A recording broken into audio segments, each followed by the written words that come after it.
रक्षासूत्रयज्ञोपवेद देवताः सुप्रीताः सुप्रसन्नाः भवन्तु।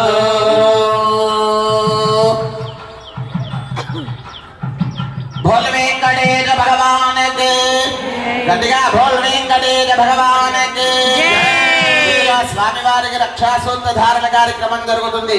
అందరం కూడా గట్టిగా చప్పట్లు కొడుతూ భగవన్నామాన్ని చెప్తూ స్వామివారి యొక్క కళ్యాణాన్ని వీక్షిద్దాం. గోవింద గోవింద చప్పట్లు కొడుతూ అంతా ఓం